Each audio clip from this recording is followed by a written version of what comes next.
PCN is Pennsylvania Politics and Policy. PCN is Pennsylvania History and Culture. PCN is Pennsylvania Sports. PCN is Everything Pennsylvania.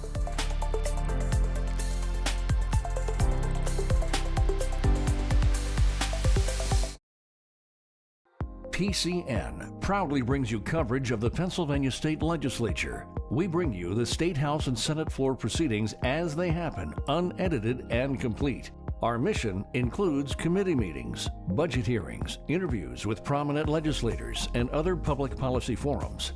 PCN is your destination for the best in Pennsylvania legislative coverage on cable and PCN Select. PCN is Pennsylvania Politics and Policy. Why should you consider donating to PCN? Because PCN is your network for everything Pennsylvania. More politics and policy. Intriguing history and culture. And the best in high school sports. On cable and streaming, you get more of Pennsylvania with PCN. Please consider donating today. PCN is everything Pennsylvania.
Program will begin in 2 minutes.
Ladies and gentlemen, as we begin our program, please welcome to the stage Central Pennsylvania native and saxophonist Katie Fry.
kindly ask you, if able, to please rise for the presentation of our national anthem.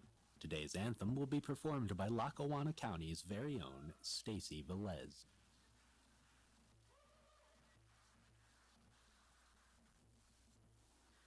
Oh, say, can you see by the dawn's early light what so proudly we hailed at the twilight's last gleaming, whose broad stripes and bright stars through the perilous fight o'er the ramparts we watched were so gallantly streaming, and the rocket's red glare, the bombs bursting in air, gave proof through the night that our flag was still there. Oh, say, does that star-spangled banner yet wave o'er the land of the free and the home of the brave?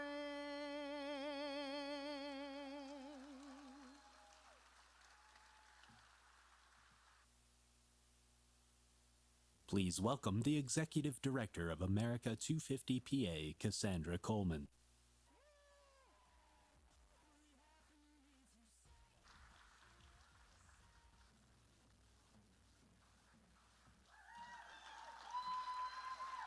Good afternoon, everyone.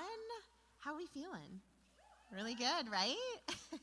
So we are so honored to have you here today with us to celebrate generations of powerful, resilient women across our Commonwealth. Thank you for joining us to center that history, acknowledge their influence, and help shape the future of women in Pennsylvania. I would like to begin by thanking the esteemed companies and organizations whose support made today possible.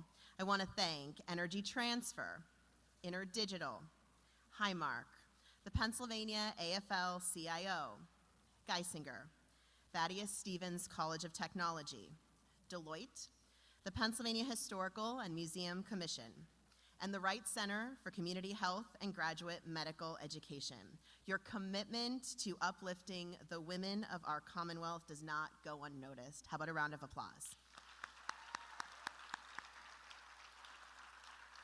So today is a tribute to the women who have shaped Pennsylvania, leaders and barrier breakers who refused to accept the status quo, mothers raising the next generation, and young women and girls reaching new heights because they stand on the shoulders of giants.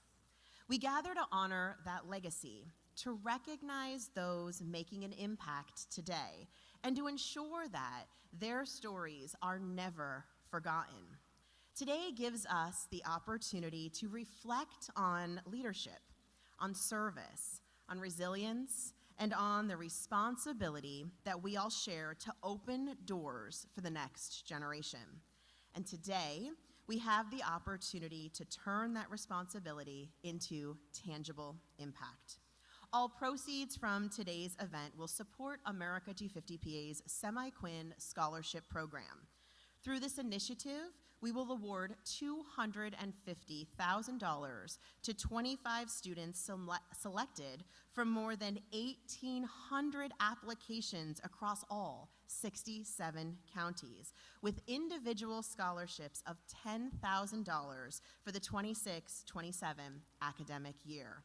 We are also so proud that many of Pennsylvania's post-secondary institutions have stepped forward to support these students, expanding the impact of this program and creating even greater opportunity for those who receive them by matching our scholarship to honor this historic year. This investment will have a lasting impact on the youth of our Commonwealth.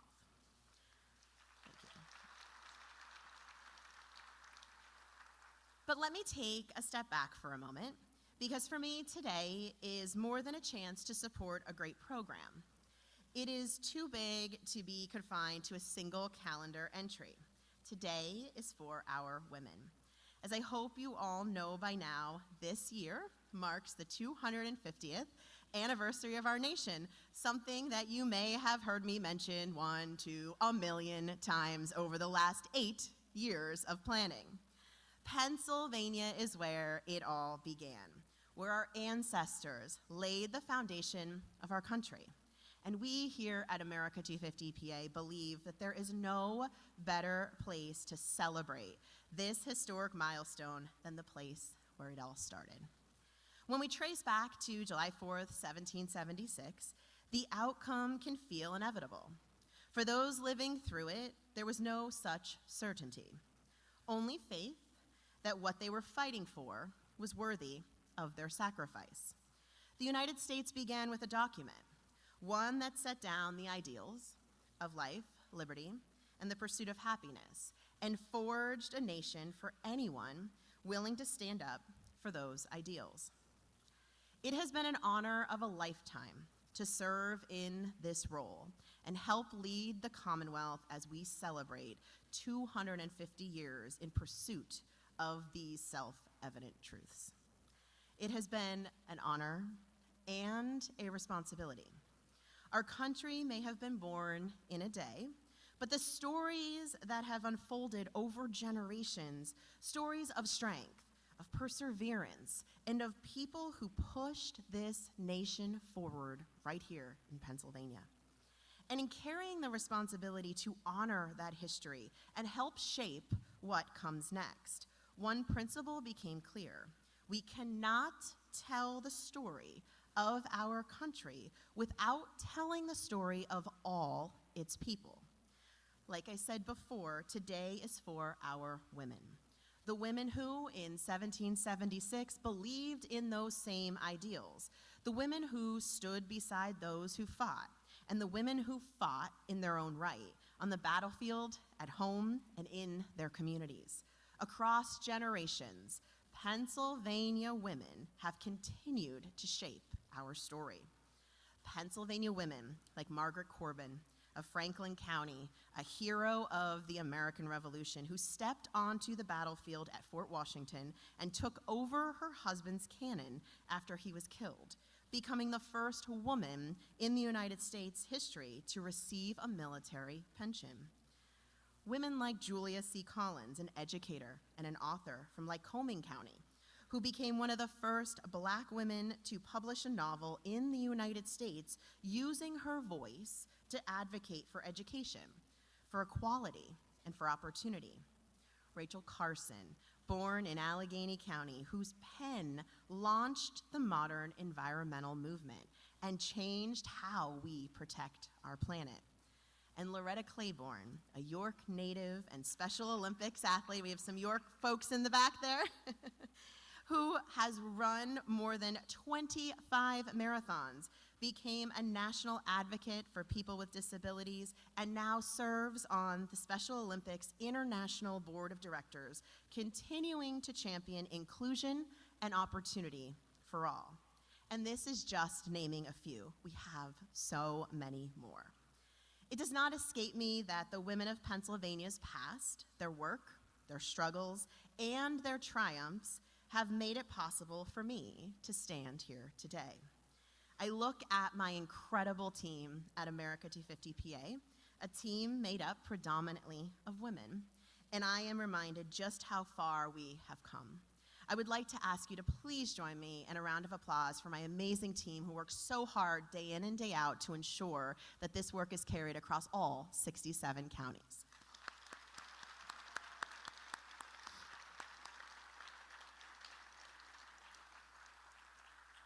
For much of our nation's history, the story has been told through a male lens, not always intentionally, but often becoming the dominant narrative.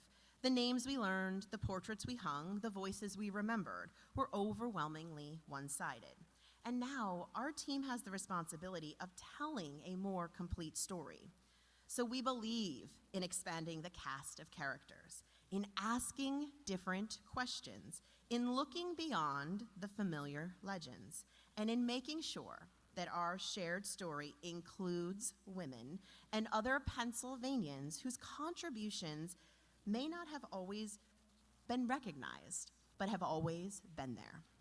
Because when women help shape the narrative, history becomes richer, more accessible, and more complete. And that serves everyone, and you can see it around us today. We see it in the women who serve our Commonwealth through leadership and public service. I would like to recognize the female elected officials who are here with us today, as well as all of our America250PA commissioners. Thank you for your leadership and your continued commitment to the people of Pennsylvania.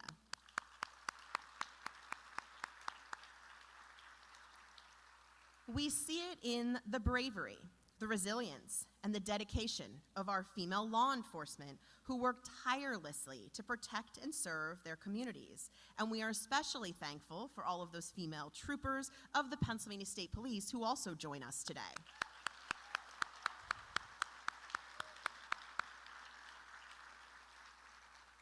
We see it in the women who are building, who are creating, and who are leading right here in our downtowns and our neighborhoods.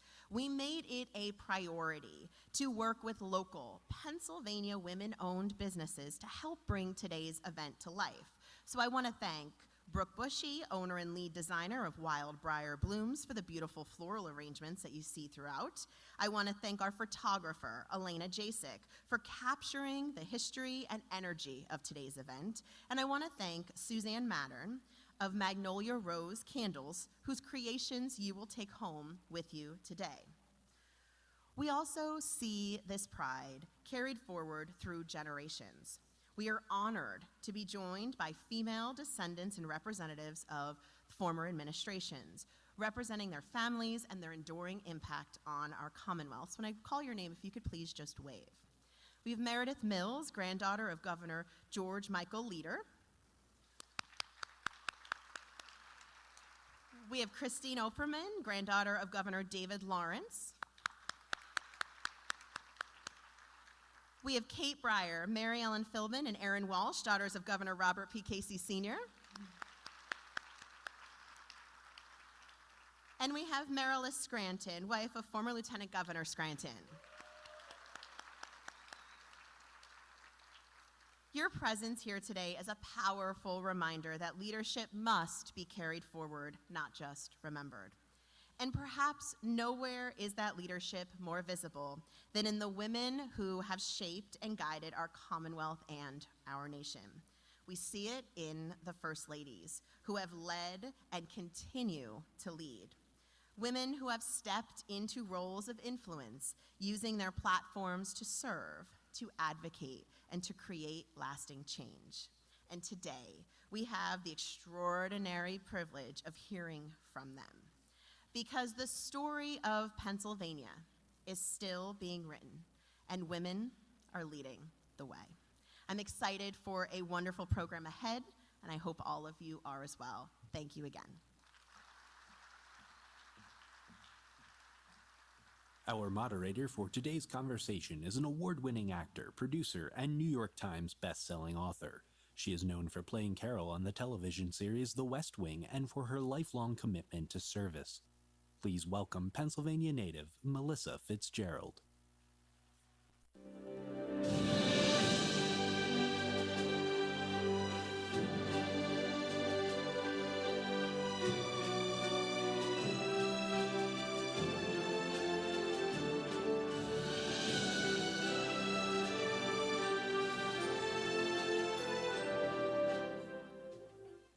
Well, hello everyone and welcome.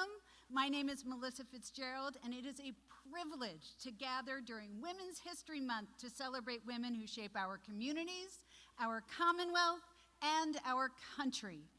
Pennsylvania has long been home to extraordinary women, from those who fought for independence and equality, to those who lead our institutions, advocate for our communities, and inspire the next generation. Women have always played a vital role in the story of our Commonwealth. And for me, Pennsylvania is not just part of that story, it's where I was raised, and it shaped who I am. No matter where I've lived, Pennsylvania is always home. As we approach the 250th anniversary of our nation, it is especially meaningful to reflect on the women who have helped guide Pennsylvania forward and the leaders who continue that work today. We are fortunate to be joined by an extraordinary group of women whose leadership and service has touched countless lives across Pennsylvania and beyond. Before I begin, I would like to thank America250PA and especially Cassandra Coleman and Therese Casey for the invitation to be part of this meaningful conversation. It's truly an honor to be here. And now, please help me welcome the remarkable women joining us for today's conversation. Now it is my honor to introduce to you today's distinguished panel. Please welcome former First Lady of Pennsylvania, Michele Ridge. What doesn't kill you makes you stronger. Stand a little taller. Doesn't mean I'm lonely when I'm alone. What doesn't kill you makes a fighter. Puts that fever higher. Former First Lady of Pennsylvania, Frances Wolf.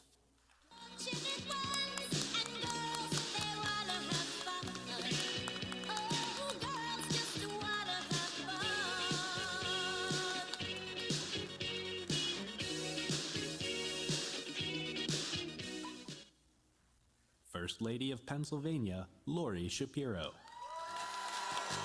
Just like fire, turning up the way, rocking the world up for just one day. Watch this madness, colorful charade. No one can be just like me anyway. Just like magic. And former First Lady of the United States of America, Dr. Jill Biden.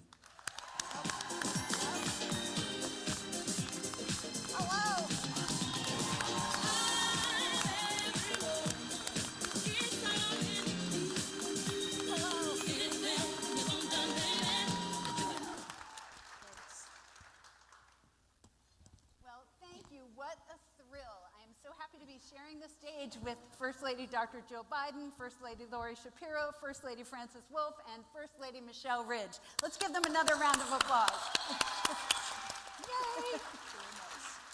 Thank you all for your leadership, for your service, and for the example you continue to set for women all across this Commonwealth and this nation. So, let's start with the beginning of your journeys in your roles as First Lady. Take us back to the moment you found out you were First Lady. What was that like for you, and what changed for you? And this is a question for anyone to answer. Okay, I'll start. So actually, I guess the election days actually was election week for us because it took so long for them to decide. As you remember, I'll take you back. Remember Steve Kornacki on the TV, giving all the stats, until you were ready to kill him. And so I can remember Joe and I took our cups of coffee and we went down. We live on a man-made lake, and we were sitting down there because I had tons of family at my house. And so we were just having coffee, and all of a sudden our grandkids came running out of the house. Nana, Pop, you've won, you've won. And it was just such a beautiful moment. And so I just realized, that, I don't know, I felt that the people in this country put their trust in my husband, and I knew that then they put their trust in me. So I felt like it was a big responsibility, but heck, it was so exciting.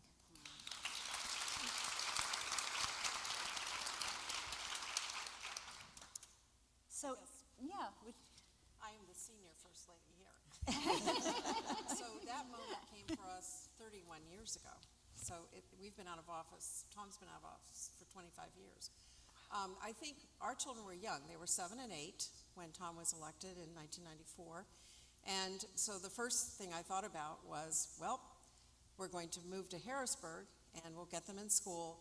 The first thought went to our children, and then I was the public library director for 15 years before the election, and so I had traveled Pennsylvania, and there is no one who knows communities better than the public library director. So I had the good fortune to have this great preparation to take on the responsibility of First Lady, always there in support of my husband, and knowing communities and knowing that I was going to get to see a lot of my library friends again, although I was leaving my library in the midst of a building project. So it was really, it was so exciting, and we didn't move to Harrisburg until they finished their school year. So it was the summer of '95 when we first came to Harrisburg. Very nice, thank you. Would anyone else like to jump into that one, or should I move on? Well, just very quickly, I'm impressed by how you took stock straight away, and you were, in my view, very brave, because my first reaction was I cried.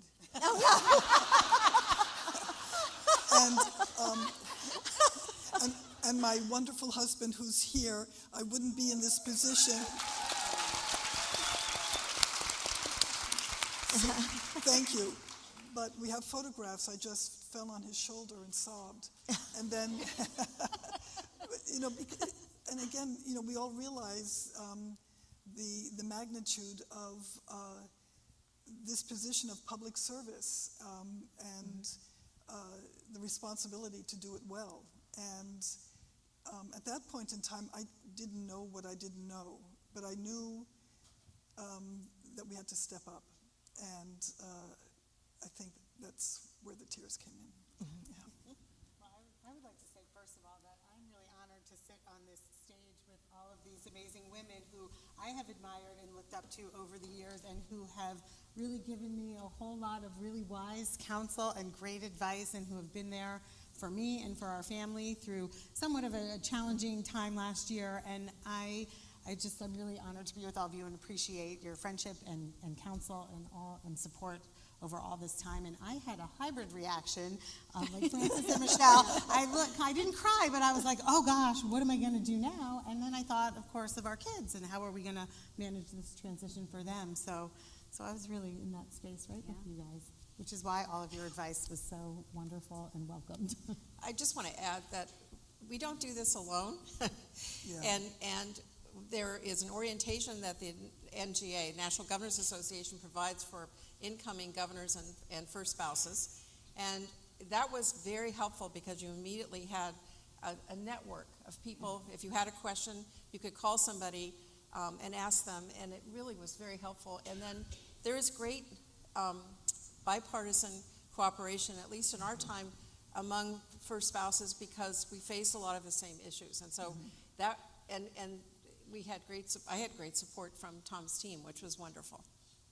And it really sounds like it's all about service for everyone in the family as Absolutely. well. So each of you stepped into an incredibly visible role, and you were given a unique platform to make meaningful change. When you first stepped into that role, what did you all hope to accomplish?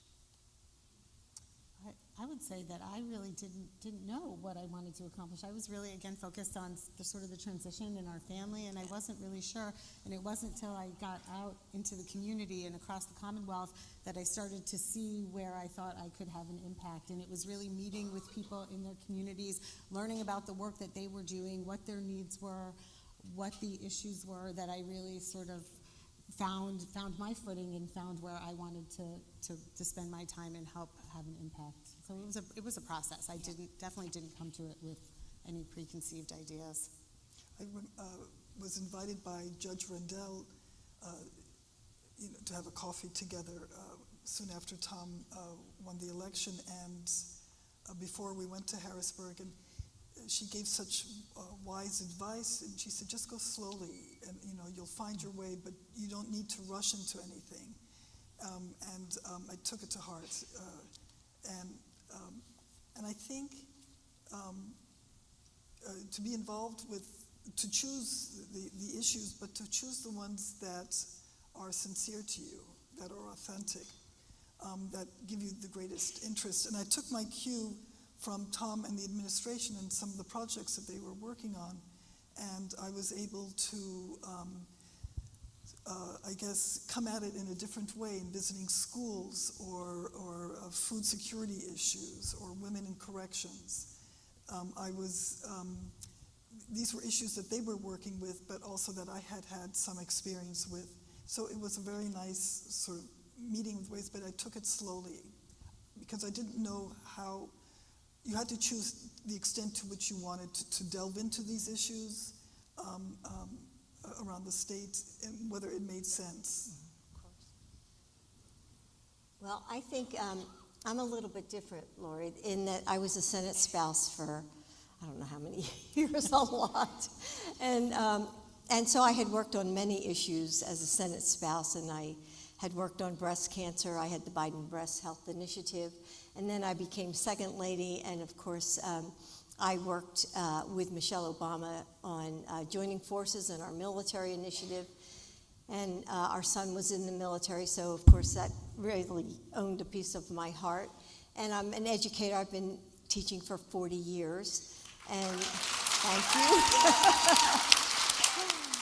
And you continued to teach as And First I Lady. continued, but you know, sometimes, and so I was ready to go as First Lady. I knew I had my staff. I knew exactly what I wanted to work on. But sometimes, even with all that, the issue chooses you. Because if you remember, we were in the middle of COVID.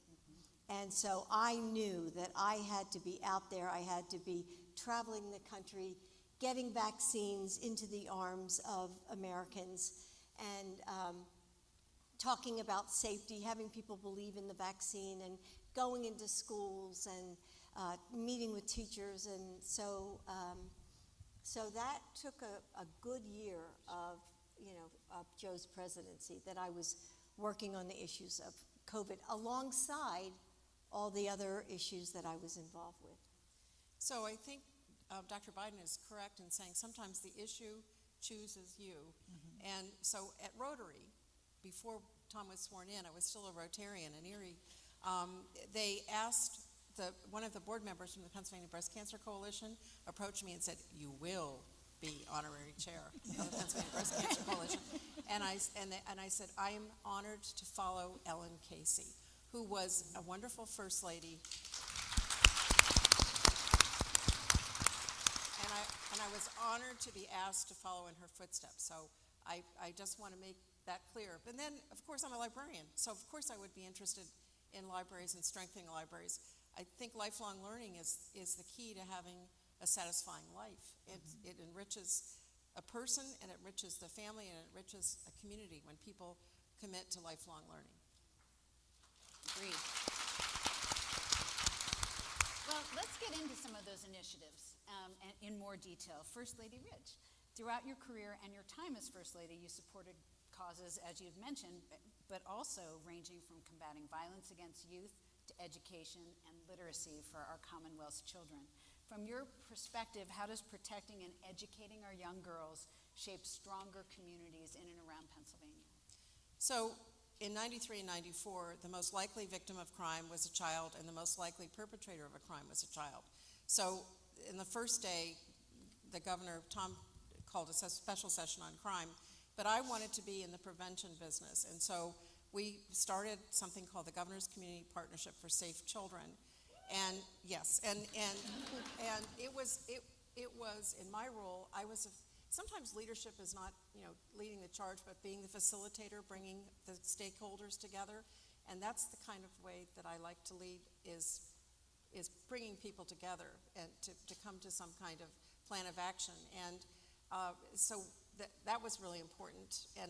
And also the promotion of evidence-based programming that actually improves people's lives rather than just is a Band-Aid. So that was a cause that I strongly believed in, is introducing gender-based or evidence-based programming. And I think for me, strengthening and making communities safer and and having children become more resilient, and to make sure that they learn skills and capacities, so that whatever path in life they choose, they can succeed and by that way, they strengthen their community. Well, First Lady Wolf, during your time as First Lady, you raised awareness about food insecurity across Pennsylvania, an issue that affects many families and often falls heavily on women to feed their households. So why was this work so important to you? How did it find you? And how does addressing food insecurity create stronger opportunities for women and their families? I started off looking, visiting schools and looking at free meals that that each school offered their students. And I traveled the state to sort of promote and to give attention to that issue. And it was, from K through 12. And they were all different ways that different school districts and different individual schools were tackling this problem. Then I think the best way also is just to keep asking questions. So one of my questions was, well, what happens after 12th grade? And there was nothing. Especially if you go on to college or trade schools, further education. So I started visiting colleges around the state. And this is where I caught my breath, because there are so many people of students helping students, colleges helping students. There were food pantries. Some students took out their clothes from their closet, put shelving in, and developed food pantry for their colleagues. Some of the colleges, like, if I remember correctly, Bloomsburg, it was a huge store of shampoos, of food, of all kinds of goodies. And then along the back, they had clothing for men and women, soup to nuts parts, so they could be dressed to go to an interview for a job. Some also included pencils and paper, notebooks, sort of all the things that you need, for classroom work and research. And this was all across the state. Some colleges had, the president of the college might open up, okay, Wednesday is pizza night. The entire college is invited. This was a way of students who were food insecure could be assured of a meal that night. And food insecurity doesn't mean that you're going hungry forever. It means that you don't know where your next meal is coming from and when. Yeah. And that makes, creates an anxiety. And I thought, when you're asking people, you're going to be successful, how do you guarantee that? And if you're anxious about sort of next steps of next meal, it's difficult to keep going. A lot of people have to, especially for community colleges, they're older, they're married, they have children, so they're balancing, do they pay the rent, child care, food, transportation, what's going to, be compromised. And a lot of times it's a meal. We met people who are professional people now, who have doctorates, who when they were in university got jobs in restaurants so that they could get a meal in a restaurant.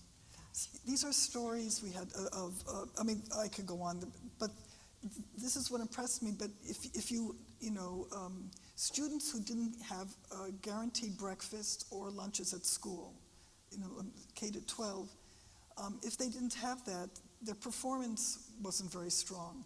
The minute you introduced solid, consistent meals, their performances, they raised their performance. They were, much more successful. So we're talking about something that is very basic. It is the ground floor on success. And when we compromise that, we're losing the promise of real Absolutely. talent. Absolutely. Thank you. First Lady Shapiro, you have been a strong advocate for women's issues, from menstrual equity to maternal and women's health initiatives.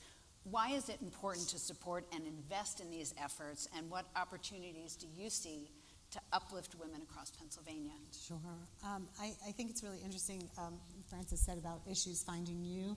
I mean, these issues really did find me. I was visiting schools and meeting with young women who I was incredibly impressed were happy and comfortable to talk about something that when I was a kid, we would, shove tampons up our sleeves and hide them, and nobody ever wanted to talk about, tampons and pads and having your period. It was the conversation that never happened. And I was meeting with these students, and they were talking about their friends and their experiences and people who didn't have what they need. I met a woman who was keeping her daughters home from school. She had 3 daughters and herself. She was keeping her daughters home from school when they had their period because they didn't have enough money to buy the supplies that they need, and she found herself in truancy court.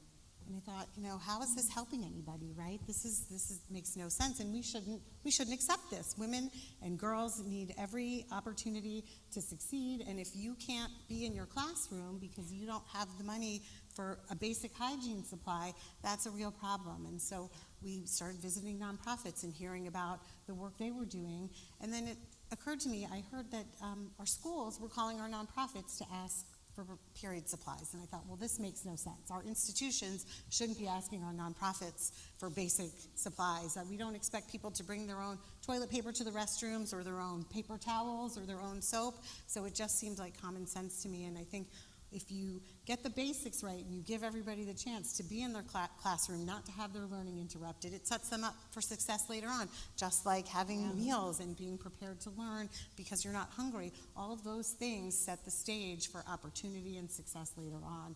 And that's just one example. The maternal health issue is real. There are so many women who are struggling to get care. We have maternal health deserts. We have issues with rural health care. And these are things that we need to pay attention to. We need to make sure that everyone has what they need in order to have the opportunity to succeed and get out there and do whatever it is that they want to do. So Certainly without those basics, you can't thrive. You can't thrive. Yeah. Yep.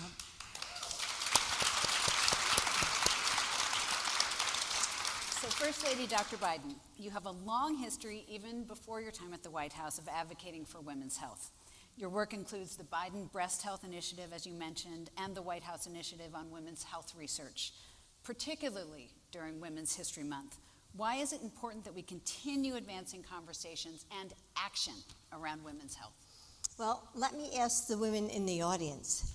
How many of you have more questions about your health than you have answers? Yes. Yeah. So that's what I found, that women, all the research before the mid-1990s, do you know that all the research on health was done on men? Yes. And did you know that all the animals that were tested were male animals? So this was, I remember I was grading papers in my East Wing office. You remember that.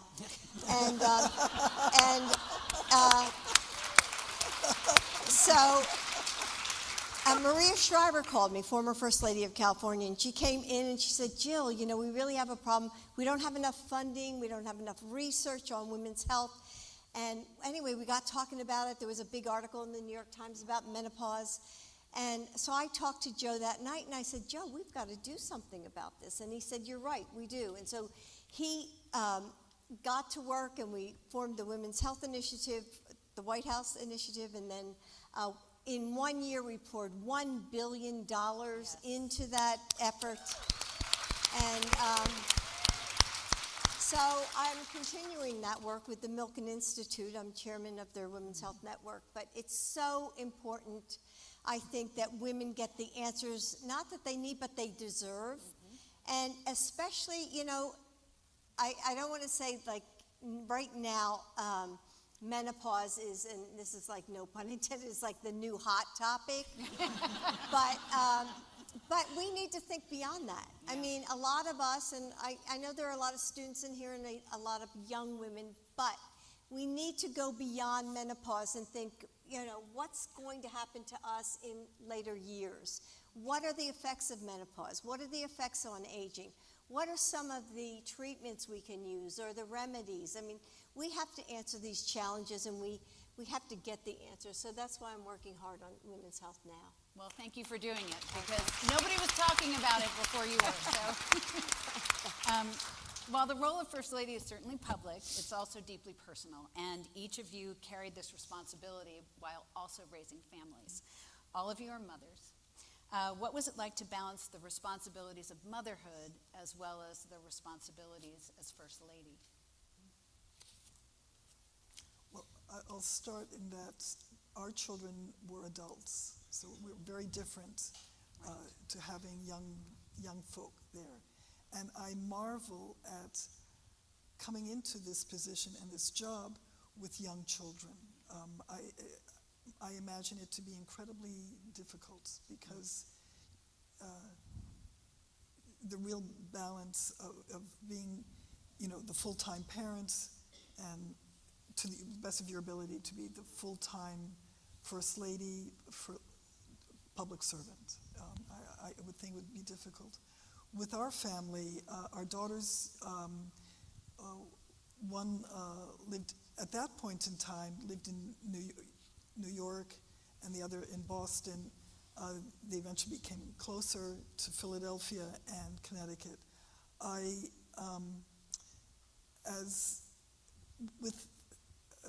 In this position, you receive a lot of attention and also critiques of how to be better. And our daughters were very, very aware of the critiques, but when we would gather like this, we never talked about it. They never brought it up, and we would indulge in real family time of books and films and what was normal. I mean, we really tried to keep it like that. This was a time when they each got married, they each had children. So in these 8 years was transformative for our family. We lost both of Tom's parents.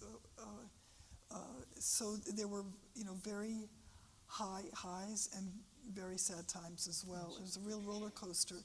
And without them there with us, sort of this constancy, but to brace us as family members, who took out the trash and did our own ironing. Those kinds of things that without our daughters being that base for us, I'm not sure, they made us safe. So and I hope they feel the same way. Like. Would anyone else like to jump in? I mean, it was definitely a lot of adjusting. Yeah. I mean, a lot of adjusting. We have 4 kids, and they were at different stages in their lives when we started in this journey. But I got a lot of wonderful advice, actually, from Mrs. Ridge over here. Really wonderful advice. She had children younger than mine, but around the same ages-ish when she started doing this. So I got a lot of really great advice. But I think one of the really fun things, and I told you this story. My son went up into the attic in the governor's residence. There is an attic up there, and it's filled with amazing things that you can find.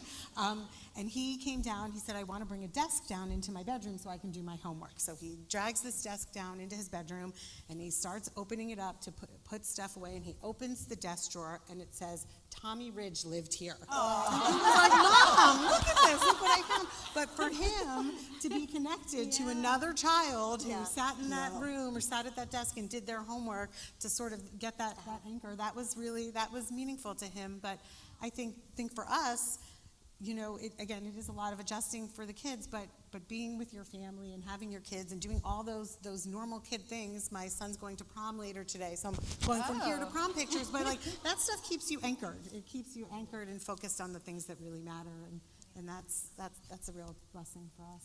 Could I just ask a question? You just heard Mrs. Shapiro talk about Tommy Ridge lived here. But so they were 7 and 8, and so they were my priority Tom was a very busy governor, and I was trying to do my best to support him in his issues and his things that he really wanted to accomplish.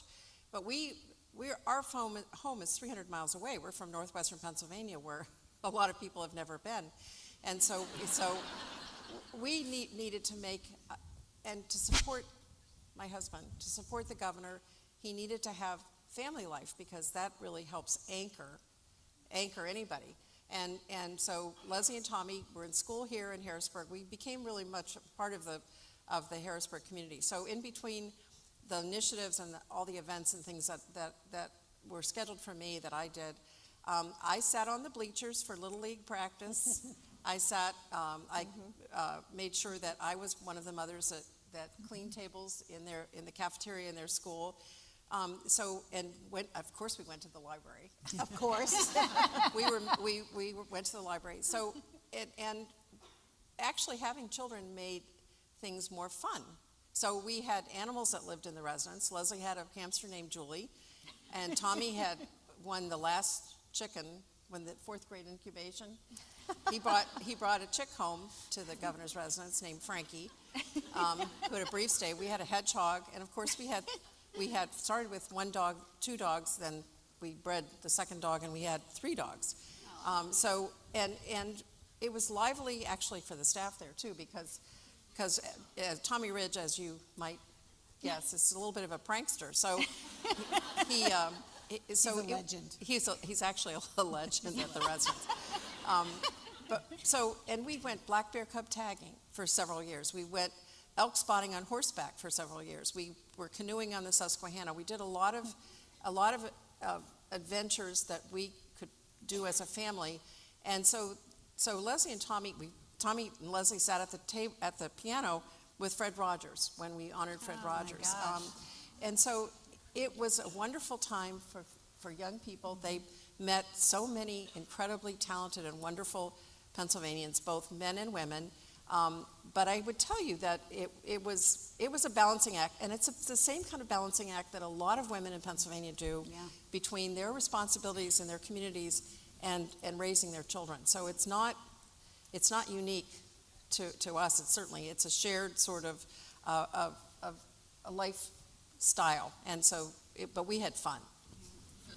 And it is great to hear from all of you about this too, because so many women are juggling those same exact issues. So thank you for sharing. I don't know if you wanted to add anything, Dr. Biden. Well, for us, I mean, my children have never known anything but politics. Right. I mean, they grew up as little children, as babies, and because their father held office for so many years. So Joe he'd leave every morning at 7:30, take the train when he was a senator from Wilmington, go to Washington, and then he would take the train back every single day. So I was basically doing what I think probably all of you are doing. I had to, it was just a little bit harder, a little bit more responsibility because Joe wasn't there, but I was teaching. I had 3 kids, and I was I had to be a Senate spouse and then later on Second Lady and First Lady. But the good thing is my grandchildren grew up the same way. I mean, they have never known anything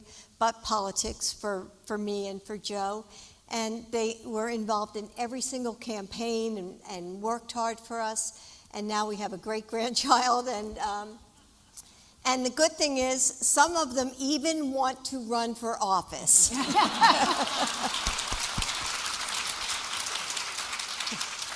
Well, Pennsylvania has long been a place where strong women step forward to lead, and each of you have carried that legacy forward in your own ways. First Lady Dr. Biden, of course, you are a national leader, but long before your career and your time in the White House, you grew up in a small town of Willow Grove, Pennsylvania. Anyone from Willow Grove? Good. Yes. Yay. Okay, good. Yeah. Can you share how your experiences growing up in Pennsylvania helped shape who you are today? Sure. So, I do consider myself a Philly girl, Jilly from Philly. And go Birds. Yeah, go Birds. I'm a big sports fan. And, I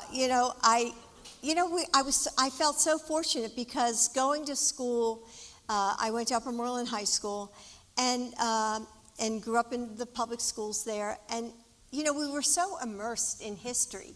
I mean, think of all the school trips we took to the Betsy Ross House, to the Liberty Bell. I skated as a young girl on the canals at Valley Forge. We went to Bowman's Hill. We were steeped in the history. And I didn't really realize it then, what a gift that was. You know, and my father was in World War II. I mean, patriotism was big in my family. You know, we always went to the parades on the holidays. We always had the flag outside of our house. But really, I think for Pennsylvanians, I mean, really and truly, it's a gift that we all come from Pennsylvania. Absolutely. Thank you. I have a couple of friends whose children are going to school in California, and they're in Philadelphia like over the weekend in the past few days, and I did take it for granted, and I thought about that. This was my backyard growing up as a child, and it's such a gift. But First Lady Shapiro, you are in a unique leadership position as we approach the 250th anniversary of our nation. What responsibility does our Commonwealth have to ensure Pennsylvania women are included in the story we tell about our nation? That's a great question, because there are so many generations of women who have helped shape the story of Pennsylvania and shape the story of our nation, and they are often underrepresented in our storytelling about these things. And so it's really important that we make sure to speak about these women and highlight them. And one great, very obvious example is Hannah Penn. And I am embarrassed to say, I really didn't know very much about Hannah Penn. I really didn't. And when I came to learn that she led Pennsylvania for 15 years. This wasn't like a step in for a minute kind of thing. She led Pennsylvania for 15 years. That's amazing. And I don't know if any of you have ever been in the governor's office. There are portraits of all the former governors that sit around where the governor sits at his desk and works. And I've often said, where's Hannah Penn? Why is she not up there? And rumor has it that Governor Wolf tried to get a portrait of Hannah Penn in there. That's what Is that true? Told. Is it true? This is what I heard, but I don't know. I think things like that are really important. I know. Well, Andrea, I know I saw you. Andrea from PHMC, you're here. I think you need a portrait of Hannah Penn. Yes, sure, Let's do it.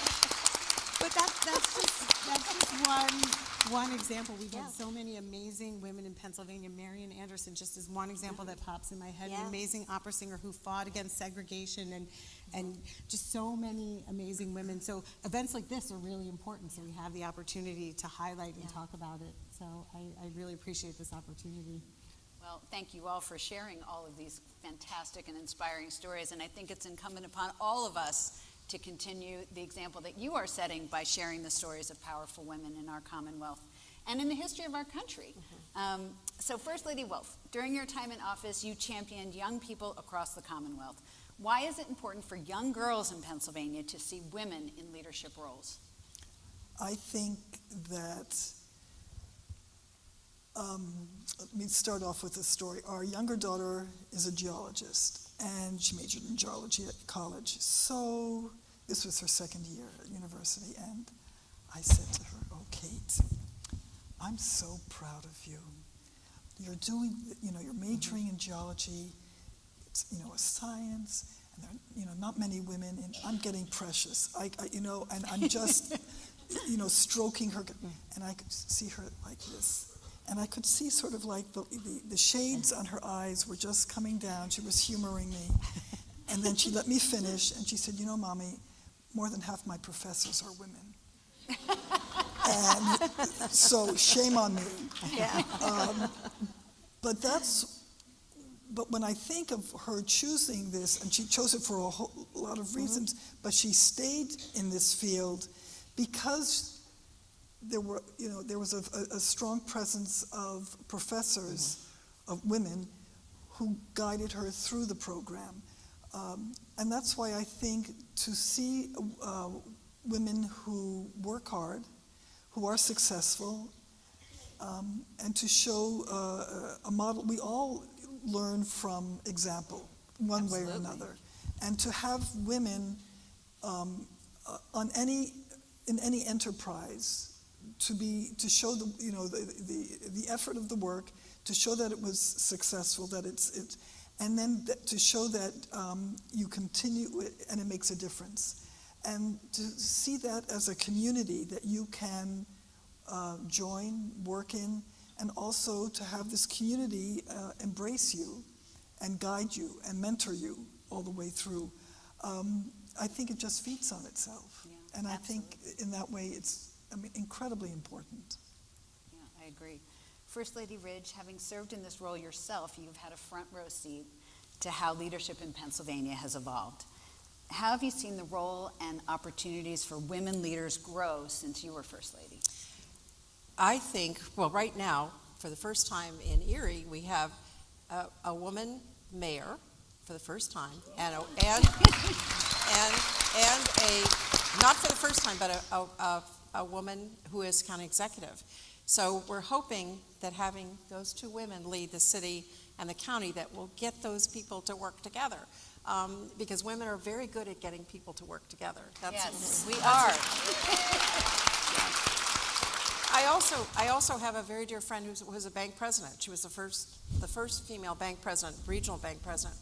I've seen women step up and finally take the opportunity and take the risk, because there's a risk to stepping out and popping your head above for everyone. And I think I've seen a lot more women in leadership roles.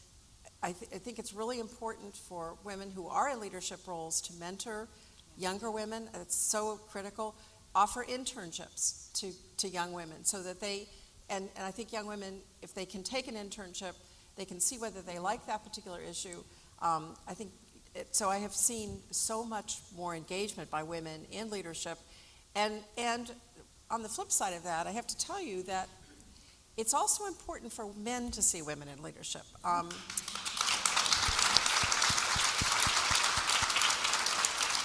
I remember because I was library director, I was asked to join the Erie Rotary, all men. And so I joined Rotary, and I remember having lunch with a table full of men, and they said, there certainly has been an invasion of women in Rotary. and I couldn't... Invasion? Invasion. I couldn't resist. I said, Mr. Wright, it wasn't an invasion. Right now it's just an infiltration. So I think it's really important for women to, they don't have to demand the respect. They earn the respect by their effective leadership. But I think it's important to acknowledge that it is important that men recognize the effectiveness of women. So I'm looking forward to a great future in Erie with the two female local leaders. I also want to say that leadership doesn't just mean you're in politics or in public life, that there's leadership on so many different levels. And there's, whether it's in the for-profit world or it's in the nonprofit world, there are so many opportunities for young women. I'm 79, so I think I'm the oldest one on the stage right now. We're not telling. But It's yours. we just, my generation didn't have we either thought we didn't have as many opportunities, or we really didn't have as many opportunities because the mindset was that men were leaders. But I have to say, over 250 years, there are a lot of women in Pennsylvania who never accepted that and stepped up to lead in very wonderful and effective ways for the history of Pennsylvania. I agree.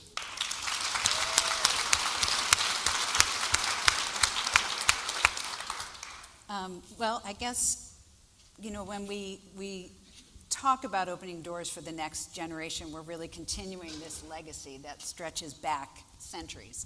And Pennsylvania women have been shaping culture, building communities, and leading change since the very beginning of our Commonwealth.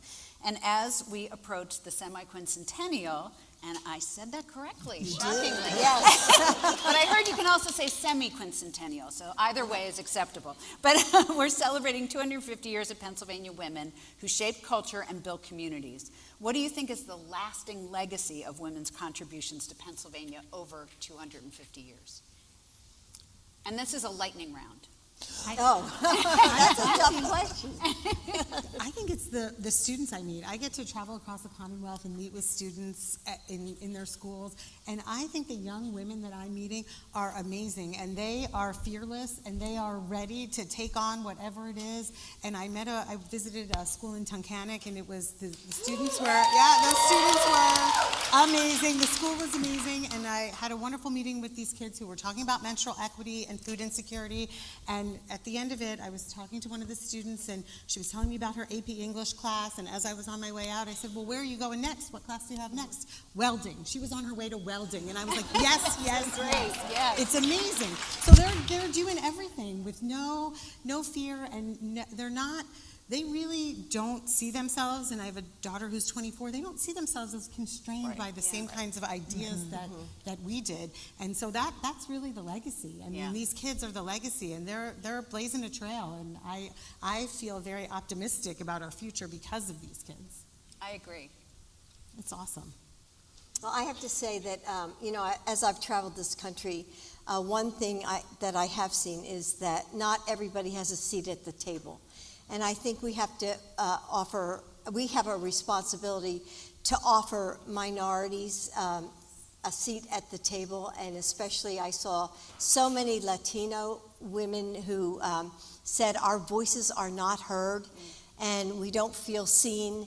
And so when Joe ran for president, I said, I promise you that Latina women will have a seat at the table. And so my first chief of staff was a woman who had been born in the Dominican Republic, and I made sure that women were of all levels, colors, cultures were seen and heard, because I think we have to lift women up, and that's our responsibility.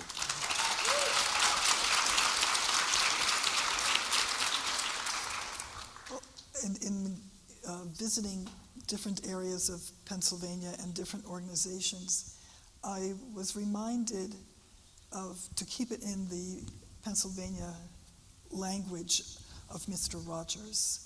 And when he talked about when there's an issue, when you have a problem, look for the helpers.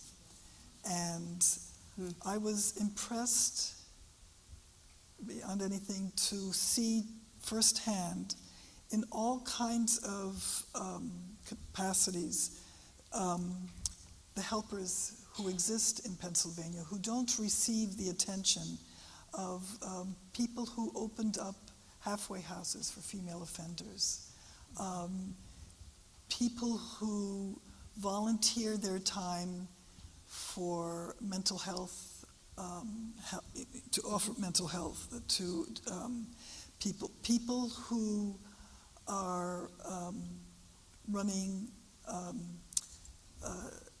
drug courts, and the full team from the municipality to join them to make sure that these individuals succeed.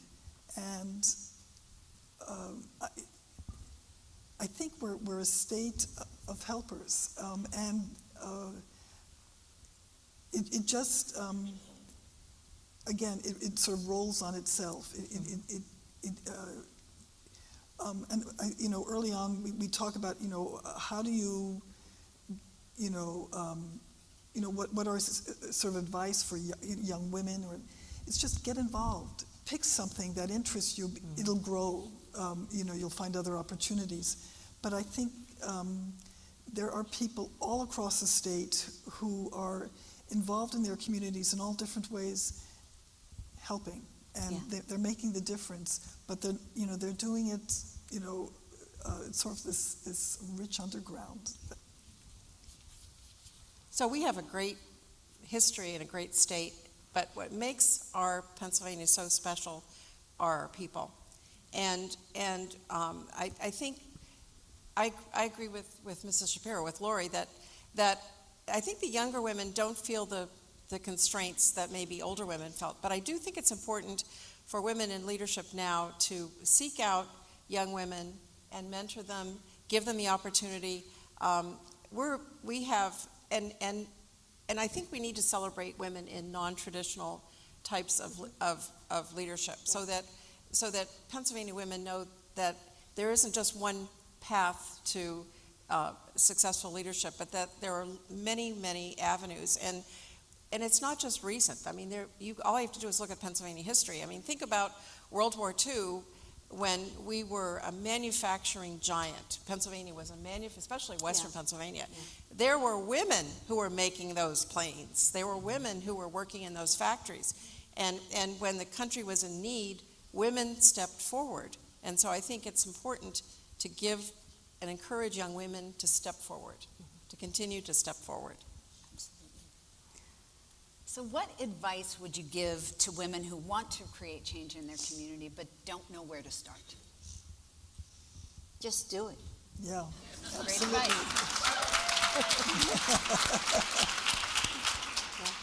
Don't wait to be invited. No. And Don't wait to be invited. Yes. Don't underestimate the power of your voice. I mean, I Exactly. think that happens a lot.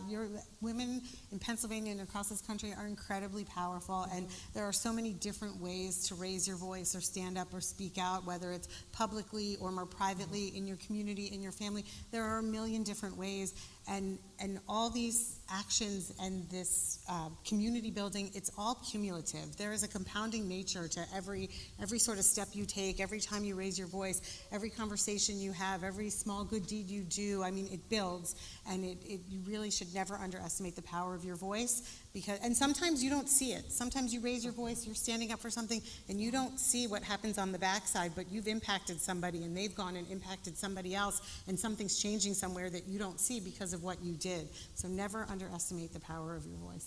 So can I add one thing? So all of you out there in the audience, I looked at the list of the people who are attending. There are a lot of Pennsylvania leaders out there. Yeah. And so look around you, because you're in the midst and you're part of the Pennsylvania leadership, the women who are leading in their capacities in their own part of Pennsylvania. So I was impressed when I saw the accomplishments of all of the people who are here to participate in this program. And mentor other women. That's Yeah. important. Mentorship. And support them. Yep.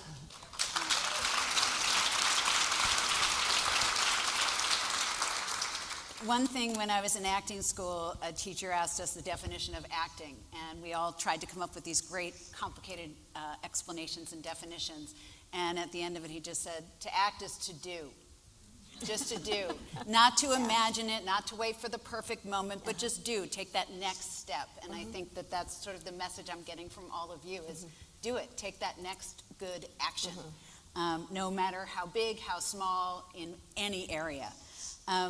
So I would like to ask one final question that looks toward the future as we celebrate Women's History Month and look ahead to the nation's 250th anniversary. What message would you want young women and girls across Pennsylvania to carry forward into the next chapter of our Commonwealth's history?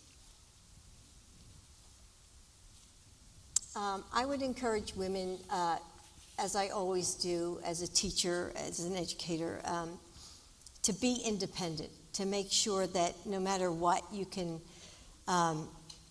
handle life on your own, because things happen in life that you never ever expected. And in our own family, you know, when my son died from brain cancer, there was his wife left to raise 2 children on her own.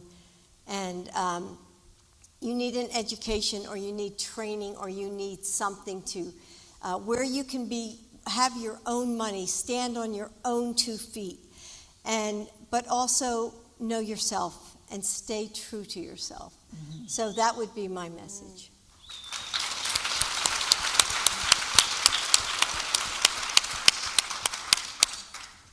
I would also say that where you are in your life, in the States, this is your place. You know, invest in it to the way that you can, you know, to the best of your ability. And I would say you belong. You belong at the table. You belong in your community. You belong wherever you are, and you have an important role to play wherever you are. And never forget that. Don't be silent. You belong there, and you can speak up and advocate for whatever it is that is important to you. And that can mean so many different things to so many different people. But everyone belongs.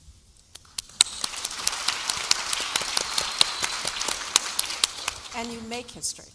You make your own family history when you think about it, especially as a woman, and as in our role as mothers, we help to shape our own family history, but find a way to make history. And I think there are a lot of women who have done that. Yep.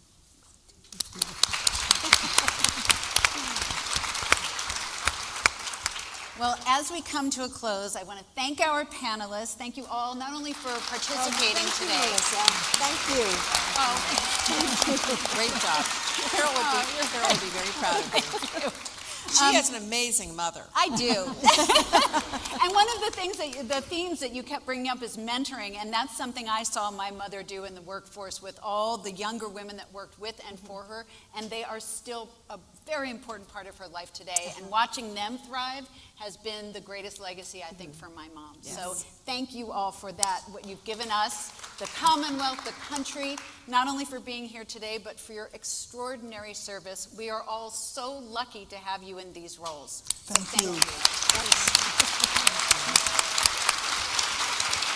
So what you've heard today is a powerful reminder that leadership takes many forms. It lives in advocacy, in service, in family, and in the everyday decisions that impact Pennsylvania women, past and present, and continues to guide the future of our Commonwealth and our nation.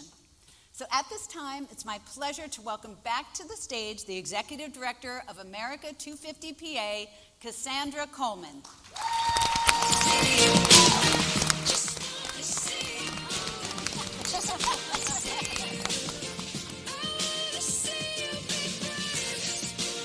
Thank you so much, and what an incredible panel. How about another round of applause?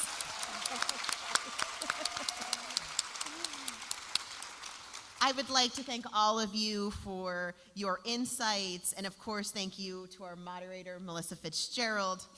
This has truly been a once-in-a-lifetime event, and I am just so proud to have shared it with all of you today. The women of Pennsylvania deserve every bit of recognition, of gratitude, and celebration. Before we wrap up, we have a very special treat. Joining us on stage in just a moment is a woman who has been a role model for generations. She is known as a Riveter, or as many of us know her, Rosie the Riveter. During World War II, as men left to serve, women stepped forward to power our nation's workforce, especially in the defense industry. In 1943, at just 17 years old, May began working for Boeing, helping to build B-17 Flying Fortresses and B-29 bombers. What started as a summer job turned into years of service as she helped build thousands of aircrafts that supported the war effort. Women like her became known as Rosie the Riveters, and their contributions were essential to victory. She remains an inspiration to us all, and in her own words, "Until I draw my last breath, I am going to fight for women and girls to make them realize how able they are, and if they have a dream, to follow it." That spirit, that strength, that belief in the next generation, that is what brings us here today. And please join me in welcoming from Bucks County, Pennsylvania, Pennsylvania's own 100-year-old May Cryer. She's a part of the assembly line.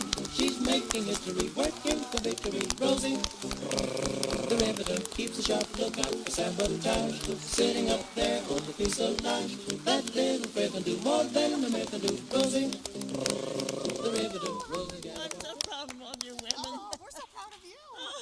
Thank you so much for being here. Wonderful. Thank you. Well, thank you so They much. match. Oh, yeah, they match your outfit.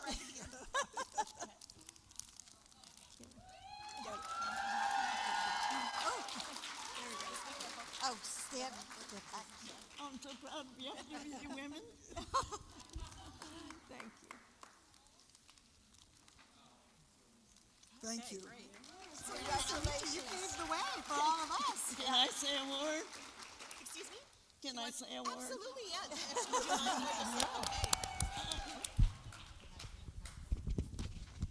Up until 1941, it was a man's world.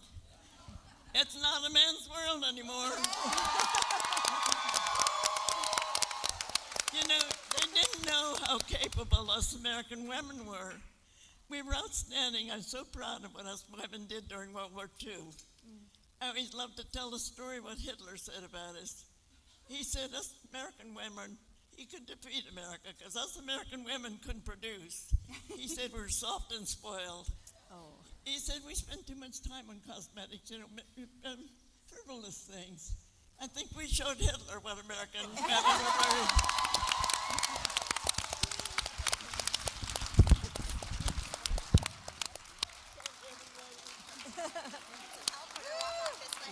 You good?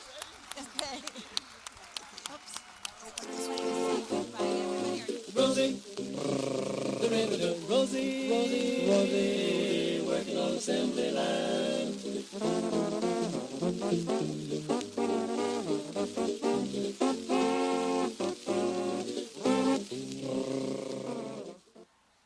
To close our program today, please welcome back to the stage Lackawanna native Stacy Velez.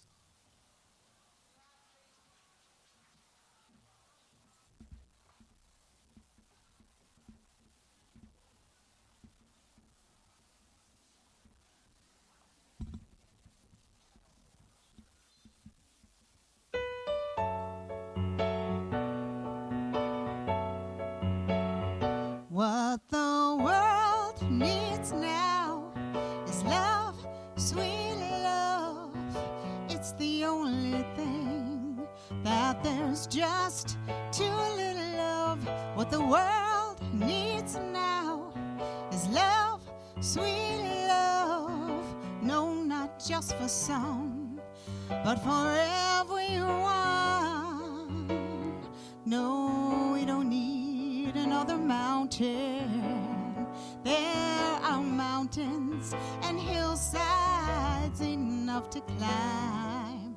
There are oceans and rivers enough to cross, enough to last till the end of time. What the world needs now is love, sweet love.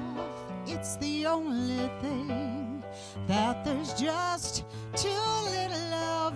What the world needs now is love, sweet love. No, not just for some, but for everyone.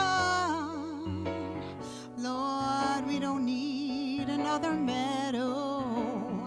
There are cornfields and wheat fields enough to grow. There are sunbeams and moonbeams enough to shine. All this and more if you wanna know.